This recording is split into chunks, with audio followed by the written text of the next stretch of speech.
Welcome to my channel. और आज lecture हम डिस्कस करेंगे जेपीए के बारे में। जावा परसिस्टेंट एपीआई यूज करके हम लोग कहीं ना कहीं डेटाबेस के अंदर टेबल ऑटोमेटिकली बना सकते हैं। उसमें टेबल बनाने के बाद बाय यूजिंग एंटिटी क्लास हम उसमें डेटा सेव कर सकते हैं बाय यूजिंग ऑब्जेक्ट्स। मतलब एंटिटी क्लास मीन्स व्हाट, एक पोजो फाइल बनाएंगे हम लोग और उसके थ्रू हम लोग उसका ऑब्जेक्ट बना के मैनिपुलेशन करेंगे। Manipulation means what, insert, update, delete and retrieve. ठीक है, तो इसके लिए हमें कुछ सॉफ्टवेयर की जरूरत है। जैसे कि मैंने मेरे कंप्यूटर के ऊपर नेटबीन्स यूज किया है।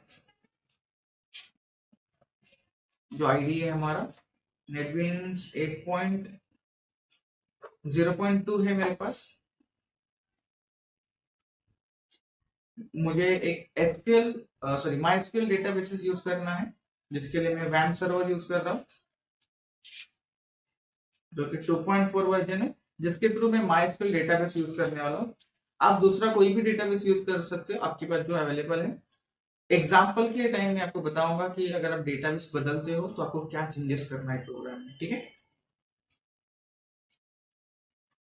ये भी। और यहाँ पे जेडीके हम लोग मोस्टली जो हमारे कंप्यूटर पे पहले से इंस्टॉल्ड है, मेरे कंप्यूटर पे जेडीके 1.8, ये हमें रिक्वायर्ड सॉफ्टवेयर चाहिए। और अभी मैं स्टार्ट कर रहा हूँ जेपीए का सिंपल एग्जाम्पल। जेपीए के प्रोग्राम रन करने के लिए भी हमारे पास दो वे है। अगर मैं जेपीए जावा परसिस्टेंस एपीआई रन कर रहा हूं तो मेरे पास यहाँ पे दो वे है। पहला वे डिप्लॉयमेंट डिस्क्रिप्टर,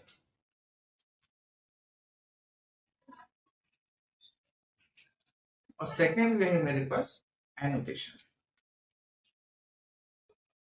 अगर मैं एक वेब एप्लीकेशन बना रहा हूं, जैसे कि फॉर एग्जांपल मुझे स्टाफ के रिगार्डिंग डेटा स्टोर करना है, जैसे staff ID, staff name, salary, ये बेसिक इंफॉर्मेशन मुझे सेव करनी है। तो उसके लिए मुझे एक वेब एप्लीकेशन बनाना है और उस वेब एप्लीकेशन में कुछ चार फाइल बनानी पड़ेगी। पहला, यूजर से इनपुट लेने के लिए मुझे एक HTML फाइल बनानी पड़ेगी जो index.html का काम करेगी।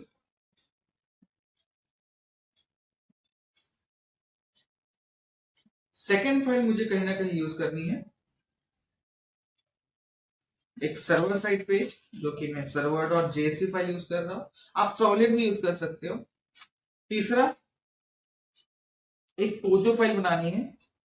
पोजो फाइल को हम जेपी के अंदर एंटिटी क्लास बोलते हैं। एंटिटी क्लास, एंटिटी मतलब हमारा टेबल। ओके, ये तीन फाइल होगी। और यहाँ पे डिप्लॉयमेंट डिस्क्रिप्टर में 5 फाइल लगेगी हमें। तो फोर्थ वन फाइल हमें एक मैपिंग डॉट एक्सएमएल यूज करनी है, जिसमें हमें टेबल कैसे बनाना है उसके बारे में एक्सएमएल फॉर्मेट में लिखना है। ठीक है, और एक परसिस्टेंस डॉट एक्सएमएल फाइल चाहिए हमें, जिसमें हम लोग डेटाबेस के बारे में कॉन्फ़िगरेशन करेंगे, जैसे कि डेटाबेस कौन सा है मेरा, उसके लिए ड्राइवर कौन सा यूज करना है, यूजर नेम क्या है, पासवर्ड क्या है, ये सारी चीजें हम मतलब डेटाबेस को कनेक्ट करने के लिए जो भी कॉन्फ़िगरेशन करना है वो परसिस्टेंस के अंदर करेंगे। ठीक है, मैपिंग के अंदर टेबल कैसे बनेगा, टेबल में कितने कॉलम होंगे, कॉलम का डेटा टाइप क्या होगा, उसके बारे में हम लोग मैपिंग डॉट एक्सएमएल में करेंगे। पोजो फाइल में टेबल के रिगार्डिंग ऑटोमेटिकली जो टेबल बनेगा और उसमें हम जो वैल्यू इंसर्ट, अपडेट, डिलीट करेंगे वो हम पोजो के ऑब्जेक्ट थ्रू करेंगे। उसके लिए हम पोजो यूज कर रहे हैं। सर्वर साइड पे हम लोग कनेक्शन लिखेंगे, मतलब डेटा का जो एक्चुअल कोड होगा हमारा कि इंसर्ट कैसे करना है, अपडेट कैसे करना है, वो कोड हम सर्वर साइड पे करेंगे। और index.html से हम इनपुट लेंगे यूजर से। ठीक है, ये था डिप्लॉयमेंट डिस्क्रिप्टर के साथ।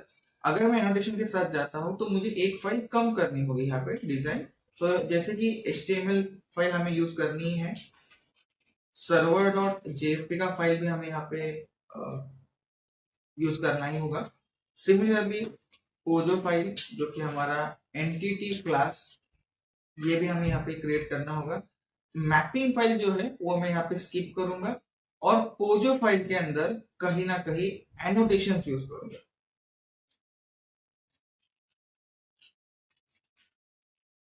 ठीक है, एनोटेशन में @entity, @id, @column, ऐसे बेसिक एनोटेशन यूज करेंगे। और जो कि हमें javax.persistent क्लास पैकेज से हमें इंपोर्ट करने होंगे। तो फिर हमें यहाँ पे एक फाइल बनानी है जो persistence.xml, जो JPA यूनिट क्रिएट करने के लिए, जैसे कि हमने बोला था डेटाबेस के कॉन्फ़िगरेशन के लिए हम लोग फाइल यूज करेंगे। ठीक है, तो आज के लेक्चर में हम लोग एनोटेशन से प्रोग्राम करने वाले। ठीक है, JPA विथ एनोटेशंस। तो मैंने नेटबीन स्टार्ट कर दिया है, वन बाय वन यहाँ पे हम डिजाइन करेंगे। तो सबसे पहले आपको फाइल पे क्लिक करना है, new project, Java web application. Next यहाँ पे एक एप्लीकेशन को नाम देते हैं example_jpa। नेक्स्ट आपको सर्वर जो भी आपके पास अवेलेबल है वो सिलेक्ट करना। नेक्स्ट फ्रेमवर्क यहाँ पे मैं सिलेक्ट नहीं कर रहा, डायरेक्ट फिनिश के ऊपर मैं यहाँ पे क्लिक कर रहा हूँ। मेरा यहाँ पे प्रोजेक्ट बन चुका है, यहाँ पे आप देख सकते हो example_jpa। अभी मैं यहाँ पे सबसे पहले एक डिजाइनिंग करूंगा। डिजाइनिंग में मुझे यूजर से क्या इनपुट लेना है, जैसे कि स्टाफ आईडी, स्टाफ नेम और सैलरी। ठीक है, तो उसके लिए मैं डिजाइनिंग बना ले रहा हूँ। Form action is equal to server.jsp, method is equal to post, और यहाँ पे एक सिंपल डिजाइनिंग कर रहा हूँ मैं। Enter ID, input type is equal to, ID के लिए मैं नंबर टाइप यूज कर रहा हूँ, name T1, second enter name, input type is equal to text, name is equal to T2, दिया, enter salary, input type is equal to, salary के लिए भी मैं नंबर यूज कर रहा हूँ, number, name is equal to T3, दिया। Simple design कर रहा हूँ और एक बटन यूज कर रहा हूँ मैं इंसर्ट के लिए, input type is equal to submit, name is equal to insert, value is equal to save. एक सिंपल डिजाइन मैंने बना लिया है जो मुझे HTML से करना है। तो मेरा एक फाइल तो यहाँ पे बन गया। सेकेंड फाइल मैं यहाँ पे डेटाबेस कनेक्शन के लिए बनाऊंगा। ठीक है, तो इसके लिए पहले MySQL में जाकर यहाँ से आपको वैम सर्वर मिल जाएगा, जैसे मैंने इंस्टॉल किया है। वैम सर्वर 2.1 यूज किया मैंने यहाँ पे, और phpMyAdmin पे आपको क्लिक करना है और यहाँ पे आप कोई भी एक डेटाबेस बना लो। जैसे कि मैं यहाँ पे डेटाबेस बना देता हूँ, JPA_example करके डेटाबेस का नाम दे रहा हूँ, और एक डेटाबेस बना देता हूँ। जैसे कि यहाँ पे आप देख सकते हो अभी डेटाबेस बन चुका है मेरा। अभी इसमें मैं टेबल ये सब कुछ ऑटोमेटिकली बनाने वाला। ठीक है, तो पहला फाइल हो गया, डेटाबेस बना लिया। अभी हम परसिस्टेंट फाइल बनाते हैं। तो एग्जाम्पल हमारे प्रोजेक्ट पे राइट क्लिक करेंगे हम लोग, न्यू, यहाँ पे देखो परसिस्टेंट यूनिट करके मुझे ऑलरेडी मिला है। अगर आपके नेटबीन में यहाँ पे शो नहीं हो रहा है तो आपको ऑदर्स में जाना है। ऑदर्स में आपको यहाँ पे परसिस्टेंट करके फोल्डर मिलेगा और इसमें आपको परसिस्टेंट यूनिट करके टाइप मिलेगा। ठीक है, कैटेगरी परसिस्टेंस और टाइप परसिस्टेंट यूनिट, यहाँ से भी आप सिलेक्ट कर सकते हो। नेक्स्ट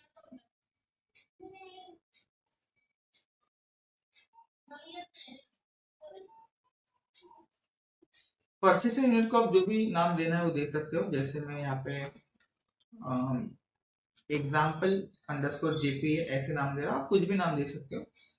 परसिस्टेंट प्रोवाइडर में बहुत सारे प्रोवाइडर्स होते हैं। मेरे नेटबीन में दो टाइप के प्रोवाइडर रेडीमेड है, इक्लिप्स लिंक और हाइबरनेट। तो मैं इक्लिप्स लिंक यूज कर रहा हूँ जो डिफॉल्ट है, और मैं यहाँ पे बाकी कुछ, अगर आपको डेटा सोर्स एंड ऑल सब बनाना है तो आप यहाँ पे क्रिएट कर सकते हो, लेकिन मुझे directly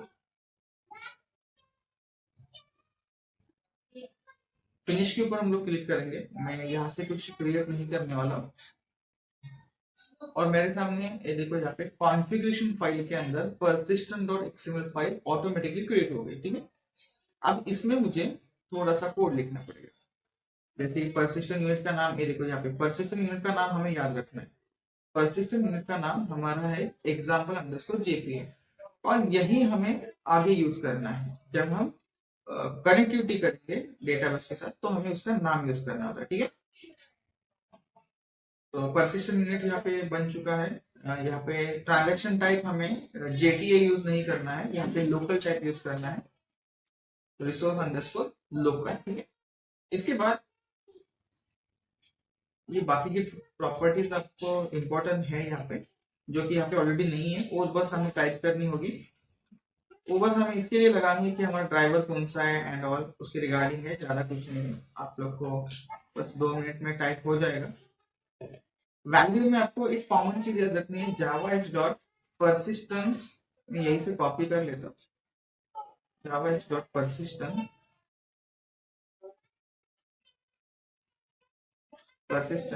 dot JDBC dot URL, और यहाँ पे आपको आपके डेटाबेस का नेम में हमें लिखना है, नेम में हमें ये वैल्यू लिखनी है, वैल्यू में हमें कहीं ना कहीं यहाँ पे जेडीबीसी कोलन, देखो यहाँ पे हमारा डेटाबेस का डेरबी डेटाबेस यूज करते हो तो आपको जेडीबीसी कोलन डेरबी लिखना है, अगर माइस्क्यूएल डेटाबेस यूज कर रहे हो तो आपको माइस्क्यूएल यूज करना पड़ेगा। तो यहाँ पे आप कोई भी यूज कर सकते हो, मैं यहाँ पे सिंपल माइस्क्यूएल यूज कर रहा हूँ, और डेटाबेस का हमारा नाम क्या था वो मैं यहाँ से कॉपी कर रहा हूँ, JPA underscore example, JPA underscore example. ठीक है, ये हमारा डेटाबेस का नाम है। सिमिलरली बाकी के भी, जैसे यूआरएल तो वो यूजर नेम पासवर्ड देना होगा, तो वो भी मैं यहाँ पे ऐड कर देता हूँ।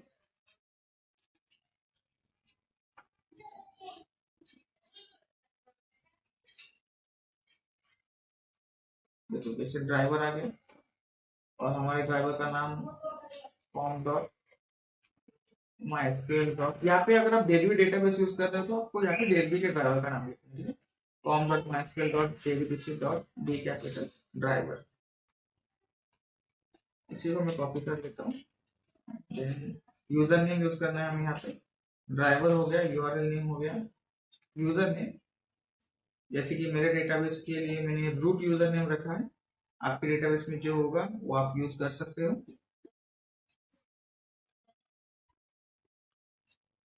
तो यहाँ पे बेसिक जो हमारी रिक्वायरमेंट थी यूआरएल, पासवर्ड यहाँ पे कुछ नहीं है मेरा, तो मैं यहाँ पे एम्प्टी रख सकता हूँ, पासवर्ड अगर है तो आप पासवर्ड डाल सकते हो, नहीं है तो वैल्यू की जगह पे आप एम्प्टी रखो।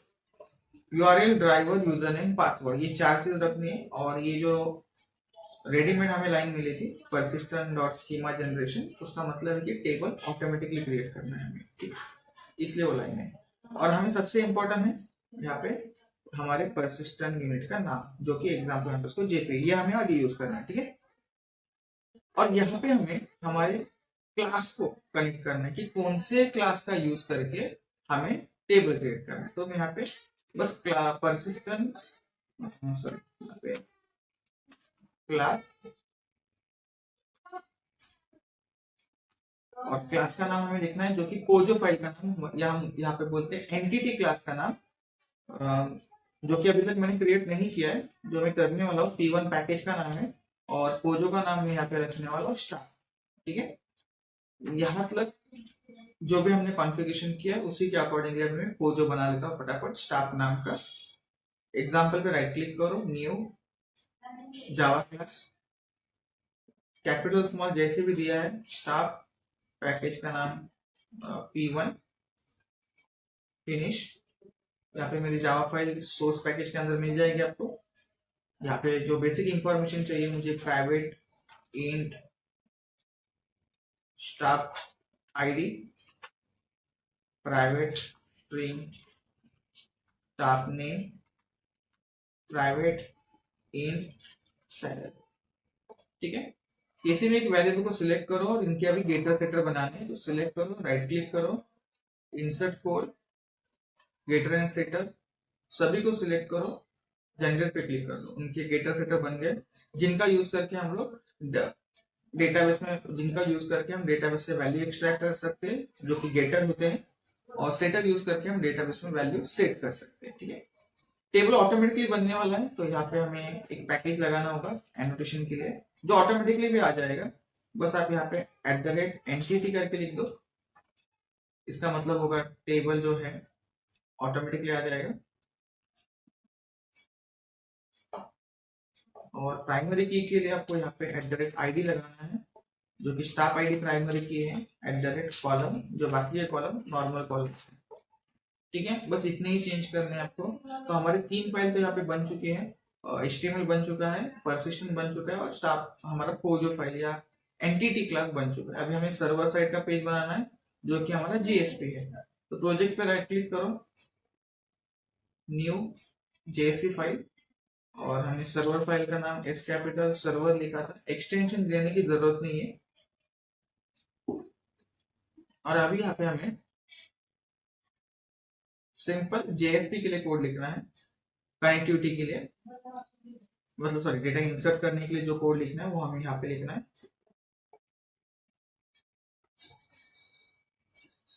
स्क्रिप्टलेट यूज कर रहा हूँ, और बेसिकली मैं HTML में जो इनपुट है वो यहाँ पे एक्सेस करूंगा by using request dot get parameter, int id is equal to request dot get parameter t1 string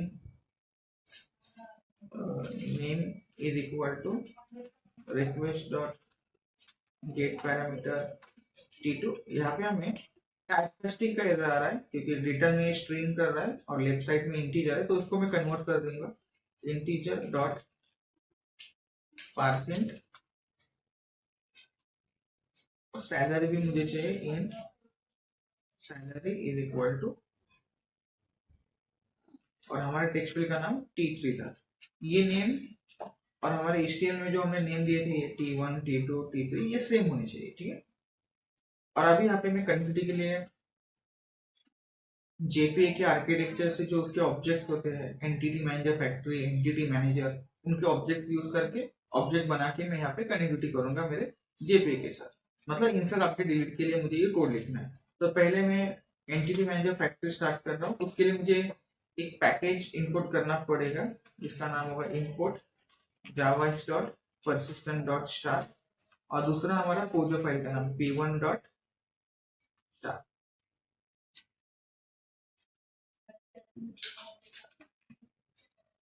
entity manager factory EF is equal to P capital persistence dot create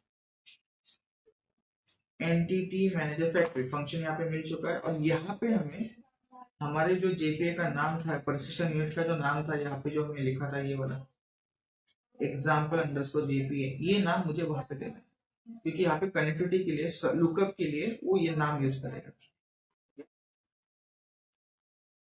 यही सबसे important line होती है, ये नाम अगर perfect match नहीं होता है तो फिर वो लुकअप फेल हो जाता है।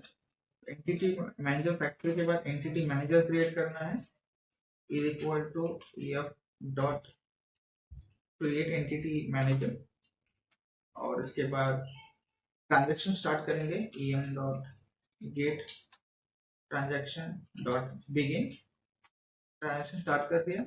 और अभी मुझे यहाँ पे डेटा इंसर्ट करना है, तो मैं ऑब्जेक्ट बनाऊंगा मेरे पोजो का, जो कि स्टाफ नाम था, staff S1 is equal to new staff, और S1 डॉट वैल्यू मुझे इंसर्ट करनी है, तो मैं सेटर यूज करूंगा, सेट ID में मेरा ID यहाँ पे किसमें सेव है, ID नाम के वेरिएबल में सेव है, तो उसका नाम मैं यहाँ पे पास करूंगा ID S1 dot set name, यहाँ पे मैंने नेम नाम के वेरिएबल में सेव किया था, S1 डॉट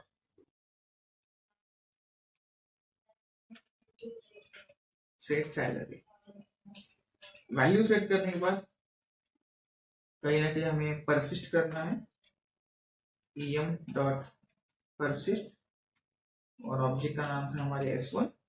इसके थ्रू अभी परसिस्ट का काम होता है डेटाबेस में जाके उस ऑब्जेक्ट को सेव करना। तो जो भी मैंने वैल्यू इनपुट की है यूजर से, वो टेबल में जाके इंसर्ट करेगा। काम होने के बाद ट्रांजैक्शन को कमिट कर देते हैं, EM dot gate transaction dot commit, और उसके बाद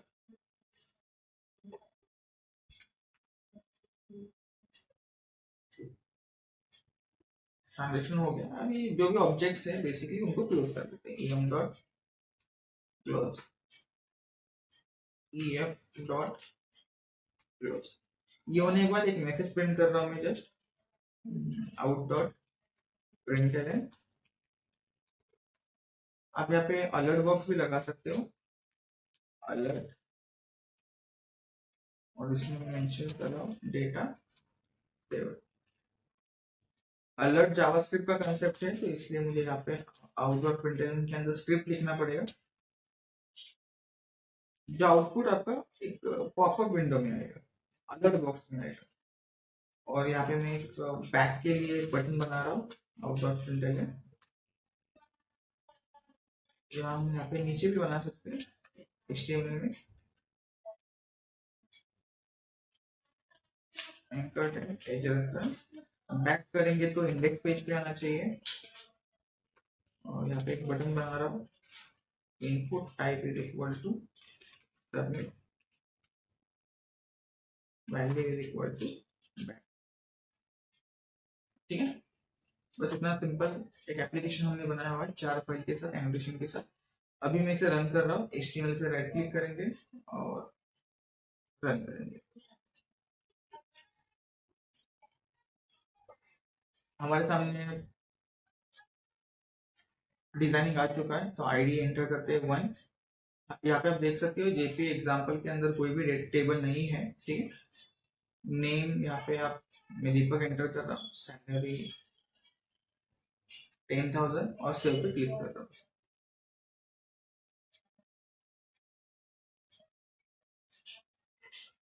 और यहाँ पे आप देख सकते हो डेटा सेव करके हमें मैसेज मिल चुका है। ये अलर्ट बॉक्स यूज करने की वजह से अलर्ट में आउटपुट आया है। और बैक जाना है तो आप यहाँ से बैक जा सकते हो। ठीक है, अभी हम डेटाबेस में जाके चेक करते हैं टेबल बनाए नहीं बनाए। मैं रिफ्रेश कर देता हूँ पेज को। डेटाबेस का नाम था हमारे